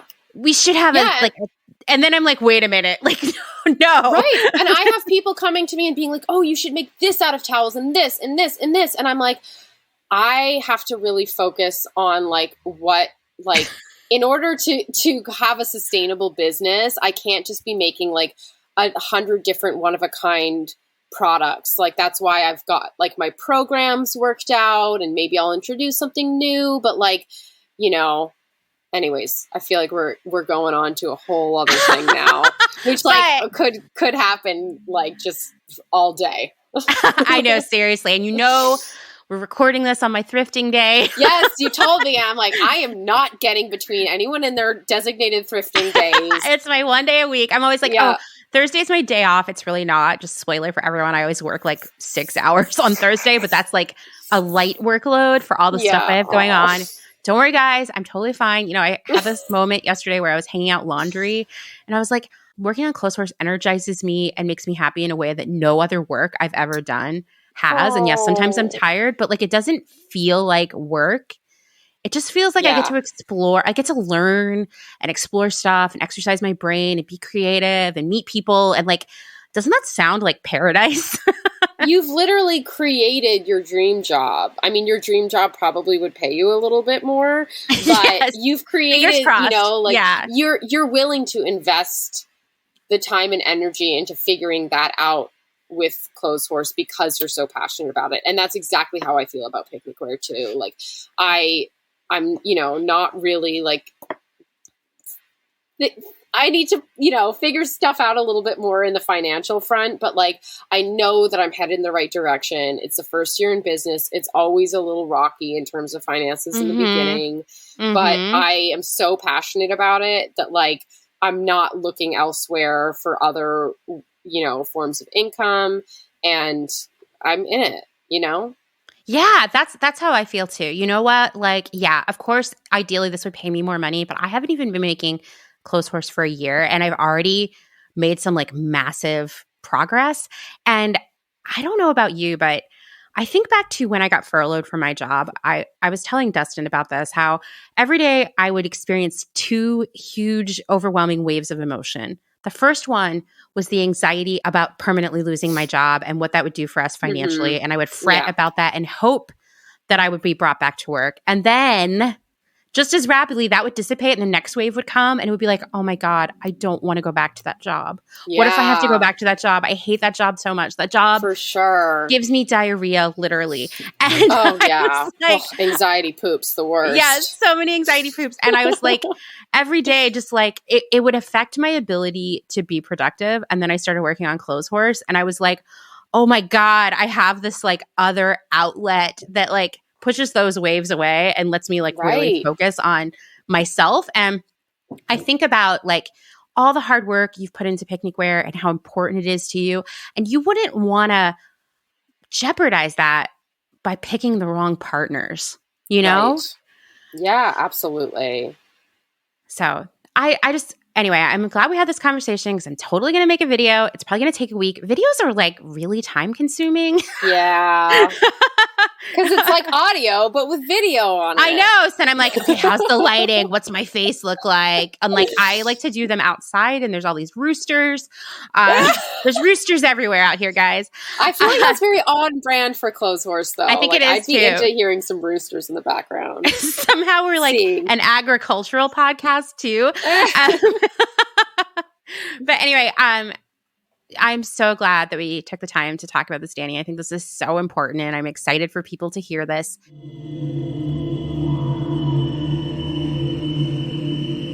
Wow, thank you so much, Dani. I don't know about any of you, but do you ever want to call Dani Danimal? I'm just asking. I mean, okay, yes, I do want to call Dani Danimal, but we're not there yet in our relationship. Maybe someday. Anyway, I am going to work on a video this week about the things to consider when being approached by one of these brands, because this is really important to me. Also, if somehow you don't know who Dani is, please go follow her on Instagram, where you'll find her at Picnicware. Okay, well, now I have 2 work stories for you to hear. The first is from Elise, and the next is anonymous, but both of them touch on the same idea. So I'm going to play them back to back, and then we'll discuss afterwards. All right, let's go.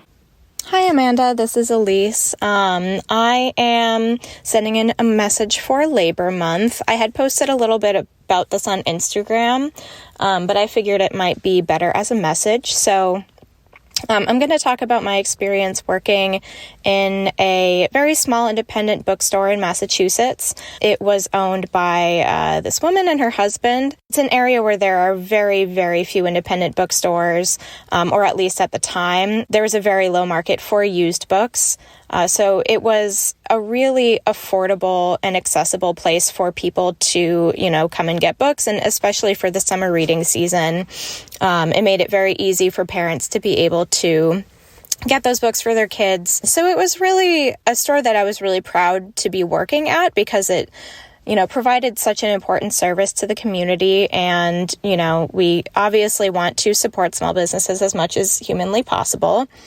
So working in one felt like the natural way to do that. Unfortunately, it was a very toxic environment. The husband and the wife were not on the same page with mostly anything. The wife was consistently expecting that we hide some kind of shady financial situations from her husband. And then the husband would come in and see whatever was going on financially and confront us about it. The staff was very small. At any given time, it could have been probably between 2 and 6 employees. So just in general, it was a really toxic environment. We were all paid minimum wage and expected to work as much as possible. And after I had worked there for a couple years, I had done a really good job. And the owner kind of wanted to step back from having to be at the shop every single day, because it was open 7 days a week. So I was made the manager of the store. So I oversaw the other employees and, was mostly in charge of doing the, ordering products and just in general kind of keeping the store in shape, because, the books were a mess. Everything was a mess. It was just incredibly disorganized. The major thing that I might have left out was that this store never made a profit in the, 10 years at least that it had existed by the time that I got there. So usually every year they would either make $0 or most likely they would lose money, and they'd continue putting their personal finances into the business to keep it going. So the year that they decided to promote me to manager, they decided that we were going to make $10,000 in sales that year. And just to reiterate, they had never made a profit in 10 years. So now suddenly we go from, being expected to not make any profit to making a profit of $10,000 without changing anything fundamental about the business whatsoever. So there's a lot of pressure on me to do this because, being made manager for them meant that I would turn the store around. And they also didn't increase my wages. I was still being paid minimum wage and still being expected to be there as often as possible. Obviously, we did not get any benefits. Obviously, I was working more than 40 hours a week and I could only put in for 39, so I wouldn't have to get benefits. eventually the owner's husband called me into the back room one time, and this husband, he was just kind of a gross, shitty person anyway. He was very, very pushy and not necessarily a guy that you feel comfortable being around. So he pulled me into the back room, and he kind of got all up in my face and was yelling at me and stuff about why did they promote me to manager if they, weren't seeing the target goals that they had put in place for me. And, I became very honest with him at that point and said, nothing's changed. So I don't believe that I should be expected to increase our profits from 0 to 10,000. And so he said that I would be put on probation as the manager. And if I did not start meeting those targets, they would reevaluate my position. At that point, I just quit. I didn't give my notice, which wasn't the best, but also they had so little regard for their employees that I didn't feel too bad about it. I wrote kind of a scathing goodbye letter, and that felt pretty good. But in general, it was just like a very, very negative experience the few years that I worked there, because I believed so much in supporting small businesses and working for a small business and making sure that this resource was available for the community. Because the small city I lived in, Worcester, Massachusetts, the income level is very, very low. So for a lot of people in communities that live in Worcester, buying used books at, $2 or even sometimes like $1 or $5, that was their only option. So I really believed in the mission, and I really wanted to do everything that I could to make this, sustainable. The owners of the store did not make it sustainable for the workers to be, continuing to put in the effort that they were expected to put in. And it was so disappointing because, the gaslighting that we experienced there was something that I only really thought existed in corporate environments and in big companies. And it turned out to be so wrong. So yeah, it was a big disappointment. It made it really hard for me to consider working for other small businesses because I know that this is a trend, which, it's hard, especially when you're kind of fixated with the retail experience and you go through something like this. And after that, I was really wary of committing myself to working in a similar small business. Because it was a very traumatizing experience. The owners were incredibly abusive and used, gaslighting tactics and things like that, pretty much constantly. So luckily at that point I was able to return to school and get my master's. So I got a different job at the school, but yeah, it was a really negative experience. And it's just such a good example of how in any kind of work environment, you're often expected to put in far more than you are given in return, simply for the mission of, the small business or because you care. We were also expected to be posting, things on our private Instagrams and promoting the store and, all that kind of stuff. Our lives were kind of supposed to be devoted to it. The bottom line is that sometimes the worst kind of workplace abuse and gaslighting can happen from small businesses. And I think it's an important thing to acknowledge that, not every small business is going to be a business that cares about its employees. And I think that's a really tough pill to swallow for a lot of us who try as hard as humanly possible to support small businesses, but know that it can be incredibly challenging and give you a lot of guilt and mixed feelings about working there. Thanks so much for doing everything you do, and I love your podcast. Bye. Hi, Amanda. I wanted to call in about this Labor Month topic. I had a job that I was working before the pandemic started, and I'd been there for a couple of years, and I was working as a kitchen manager, and it was a really environmentally aligned kind of company doing food and food deliveries and talking about like local farming and urban farming, and everything about the company when I started was really well aligned, but I realized after starting to work for them that the actual working conditions were a lot different than the values of the company. So I had decided to run a political campaign in 2019, and I was actually running for a local Green Party in Toronto. And the company knew that that was my plan, and everybody was really supportive in theory. And I got some donations from some of the people that I worked with. And it seemed really well aligned with their company values. But as I was in the middle of campaigning and needing to take some more time to myself, they let me go abruptly without any warning.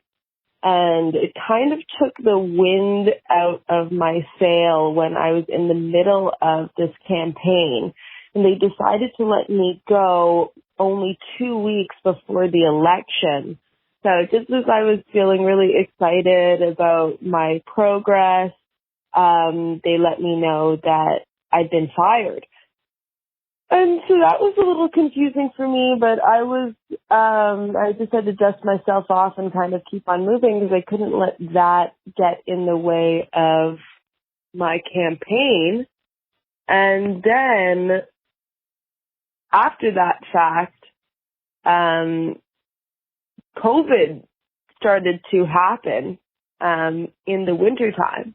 And so it was just kind of blessing in disguise because I realized that I was really lucky to have been let go at the time that I was, because shortly after they let me go, all of this COVID stuff started to lock the city down. And while everybody was staying at home and taking care of themselves, the people who still worked for that company were working around the clock, working more hours than ever, trapped in a warehouse, which I always called a stainless steel cage, and making more food than ever before because they were doing food delivery bags, and all of a sudden everybody wanted their food delivered and they couldn't walk to the grocery store. So this is a classic example of this disaster capitalism.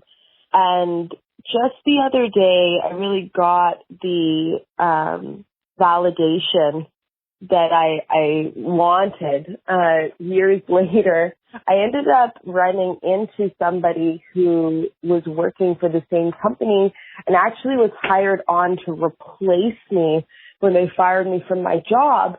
And we just got to chatting, not knowing each other. And she said, "Oh, I just quit my job today." And it turns out that that's the same job that she quit. And I was like, "I can't believe that. That's where I used to work." And she said, "Oh my gosh, are you the person who ran the political campaign?" I'm like, "Yeah, that's me." And she's like, "Oh, well, yeah, I was brought on to replace you."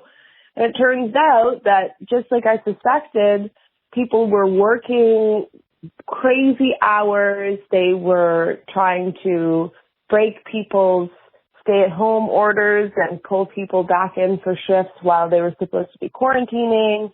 They were, cheating people out of getting paid for getting their vaccines. And there was all of these kind of shady things. And she had all of the same gripes with the company that I did. And I finally felt like, oh my God, maybe there was something to this and I wasn't being crazy.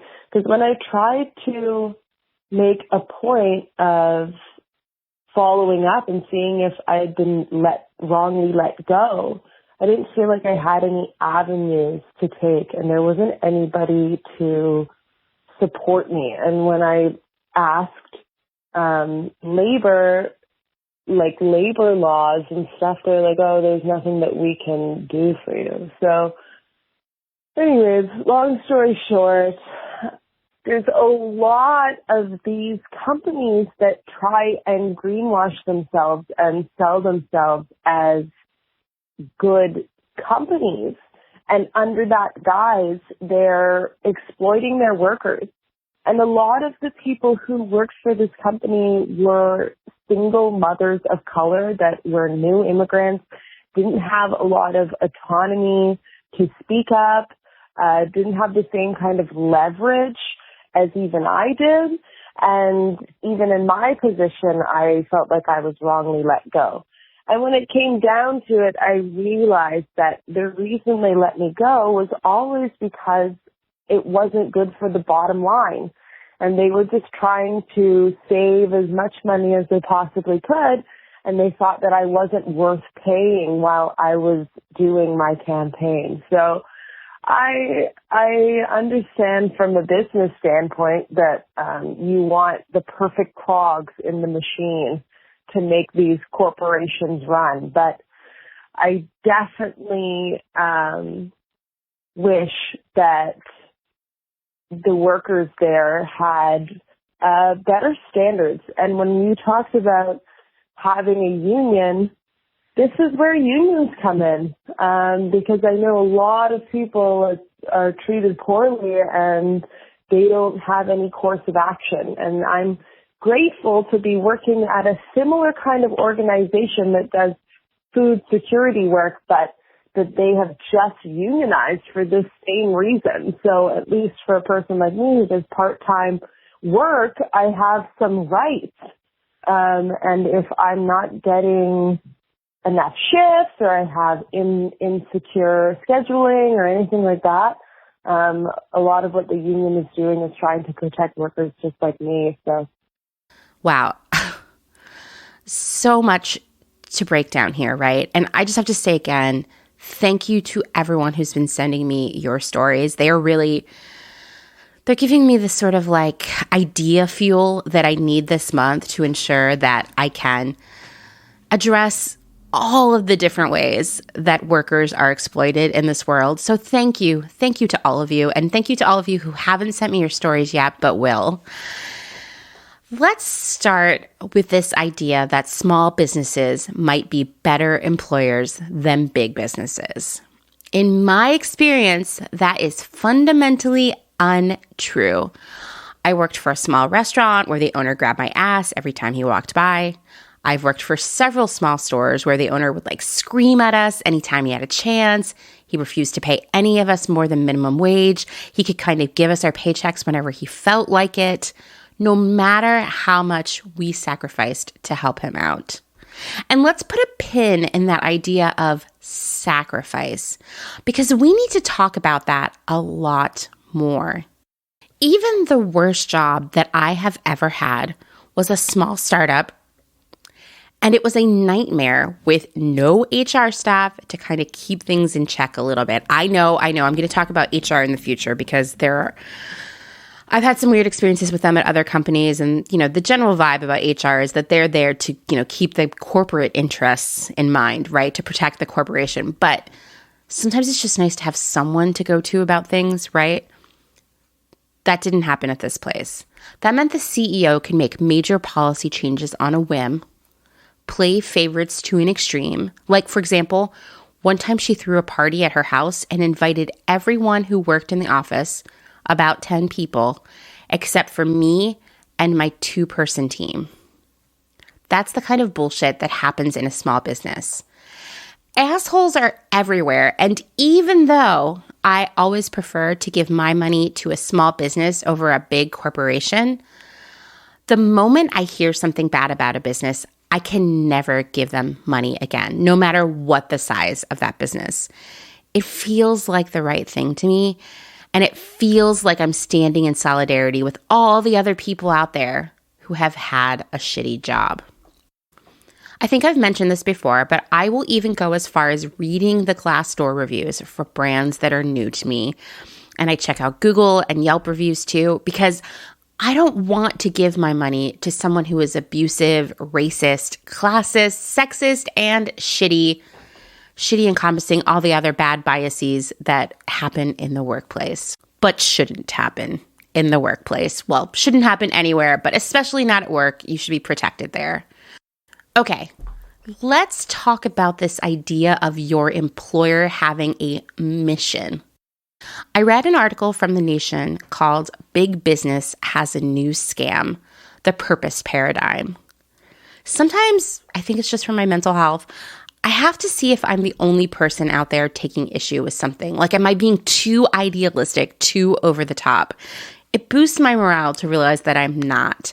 It wouldn't change my mind if I couldn't find someone else who agreed with me, but I still just like to read other thoughts on my ideas. So I found this article from The Nation, and in it, I learned some key facts. First, in the UK, the Maoist millennial made headlines in early 2018 after a survey claimed that 24% of its respondents, so about a quarter, these respondents were all between 18 and 24 years old, they viewed, quote, big business as the most dangerous force in the world today.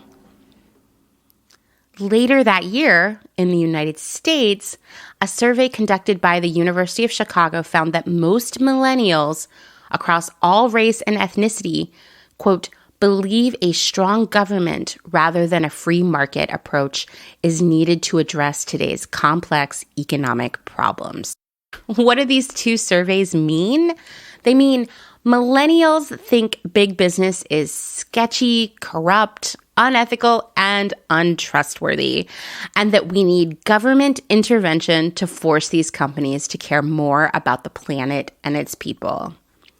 Nothing that we don't talk about here all the time, but you have to admit it's nice to hear that we're not alone. But here's the problem for big business.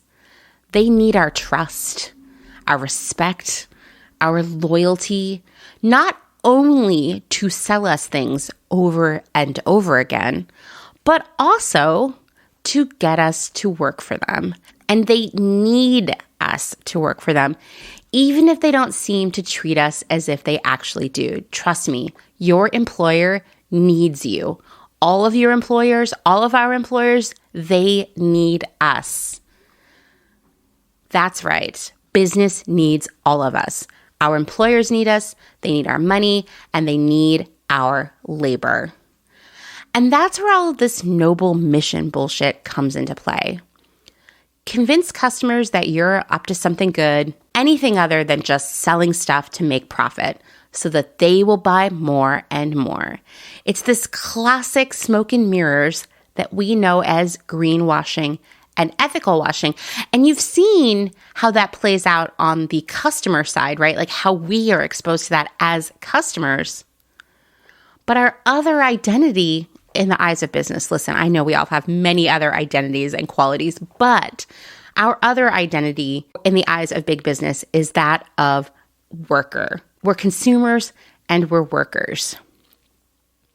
These quasi-missions, this so-called purpose beyond, selling stuff, that's to keep workers engaged, to make them accept lesser circumstances of employment because they feel like their hard work is for something greater than them. We're all good people.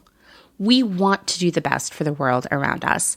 And that is why greenwashing and everything related to greenwashing is so successful. The idea of a mission is so different than just work. Say it out loud to yourself. Going on a mission versus going to work. One of them, you pick the one, implies heroism and adventure, while the other implies a lean cuisine eaten for lunch in a smelly break room. When you take on the mission, you are the intrepid crusader, changing the world just by answering emails or writing the staff schedule. You're not at work, you're on a mission. Well, fuck your employer's mission. Now, if you work for a nonprofit, I understand that your employer is actually mission focused, but even if you work for a nonprofit that is doing good things for the world, that doesn't mean that you should be sacrificing your health, both mental and physical. You shouldn't be sacrificing your security, your happiness, any of that for this mission. Let's just say this now before I continue.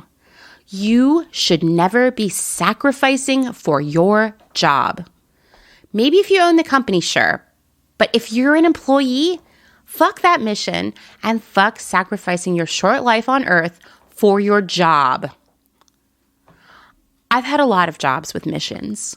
One had an actual mission statement that was written on the chalkboard wall in the lunchroom, and we were required to recite it together at every all-hands meeting. That doesn't sound culty, does it? The mission statement was something like, empower women to live the best life possible. Wow, did I work at Planned Parenthood or maybe some sort of mentoring group or maybe an organization that opened schools for girls in Africa? No, actually it was a clothing company selling fast fashion that was made primarily by female workers paid poverty wages. No one seemed to care about empowering those women to live the best life possible. No one seemed to worry about all of the women across the planet affected by climate change, which, fast fashion is exacerbating with all of its wasteful practices. And most importantly, 95% of the people working in that office, myself included, were women, and no one seemed to be thinking about empowering us to live our best lives. Instead, we worked in an office that was infested with fleas. We were paid substantially understandard for the industry. We were expected to answer emails all weekend, work 12-plus hour days, and put work before anything else. Taking PTO was nearly impossible, and it was expected that I would work through every vacation or sick day. This same company had allegedly fired pregnant women. Where were these women we were empowering? Because I didn't know them, and if they were the customer, how are we empowering them by selling them low-quality, poorly fitting fast fashion? Where's the empowerment there? Oh, that's right. There weren't any women that we were empowering because the true mission of my job was working as hard as possible to help our company make as much money as possible. That was the mission. And we were just the fuel to make it happen. If you work for a for-profit company, which you probably do, don't let them get into your head with some we're on a mission bullshit. That mission is merely propaganda to get you to work harder for less in return. It's to get you to accept less benefits, less pay, less quality of life. And oh yeah, that mission is supposed to make it easier to get you accustomed to always prioritizing work over everything else in your life. You, the employee, you are being mission washed. But the real mission of any of these companies isn't making the world better. It's making money. Even if the company is bad at making money, like Elise's bookstore, the goal is still making money. And anything else that comes along with that, offering books at a lower price to people who don't normally have access to books, that's just a side effect. If your employer is really, actually, truly on a mission to improve something about the world, if they really mean what they are saying, then they should be caring for you too. And if it's a good company, they already are. You should have a good work-life balance, a living wage, good benefits, and opportunities and training for growth. You shouldn't be a disposable means to an end. You should be an investment for that company, a valuable participant in the mission. And I'm just going to say this again. It's possible to be both profitable and not be an asshole to all of the employees whose hard work makes all of the profit possible. I promise you. It means slightly less profit, but it still means the company can make some major money. But greed steps in and says, no, let's just make a little bit more profit by taking this away from the workers. And then we'll take that, and then we'll take that. Do you remember that moment when you learned that the tooth fairy wasn't real? I hope I didn't just ruin that for any of you. Do you remember the first time you learned your parents were flawed humans, or that your teacher didn't actually live at the school? I thought my teacher lived at the school. I thought she had this closet behind her desk, and I thought it opened up and a bed flipped out, and maybe it was a lot bigger than it actually was, and there was a shower, and I don't know, a TV and stuff in there.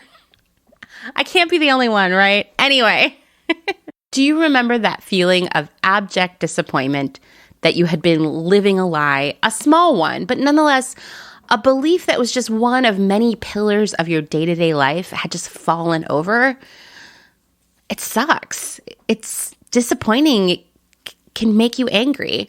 Well, multiply that feeling by 1,000, and that's the moment you realize that your company isn't on a mission at all, that they've been tricking you all along, and all that time that you missed hanging out with your partner or your friends or your kids, all those times you were sick or tired and just needed a break, all of those emails that you read and replied to while you were in a hotel room on your dream vacation 6,000 miles away, all of that was for nothing. Or, well, more accurately, it wasn't for you. It wasn't for the world. It was so your company could make more money. All that sacrifice for nothing. So much wasted time. So much work. So many feelings. It's enraging, isn't it? And you feel like you were scammed, that your innate goodness was exploited. Your employer is a grifter, and you were just another mark. I had a friend with a boyfriend who cheated on her constantly, and she said, "It's not the actual sex with other women that upsets me the most. It's the implication that he thinks I'm stupid enough to believe his lies." Let's say it all together now. Fuck your employer's mission. Elise said something great in the email that accompanied her message. Now that I hear more people reaching for that word, mission, to describe one of the ways that we become indoctrinated into sacrificing our value for the sake of business, it starts to sound really culty. Sacrificing our value for the sake of a business. Oof. We will not sacrifice our value for business. Can we all get matching tattoos that say that? Because I'm in. We have so much value. We have so much life to live, and we should never, ever sacrifice even one bit of that so executives can take a bigger bonus, or the CEO can open more stores, or your boss can buy your kid a horse. Our value is so much bigger, so unmeasurable, but certainly gargantuan when placed next to the just like tiny little grain of sand that is our job. Thank you to Elise and our other anonymous caller. Thank you to Dani and Shelby. And thank you to all of you who listen to me rant and rave. Thanks for listening to another episode of Clotheshorse. If you like what you're hearing, as always, rate and review on Apple Podcasts and tell your friends. Don't forget, find us on Instagram at Clotheshorse Podcast, and every Friday I do a live Q&A at 8 p.m. Eastern Time. I did just skip this most recent Friday because, well, I needed to go to a night yard sale. I told you I have yard sale fever. But I'll be back this week, and I'm contemplating, I'm not 100% confirming it, but I might go full Lolita again just for fun.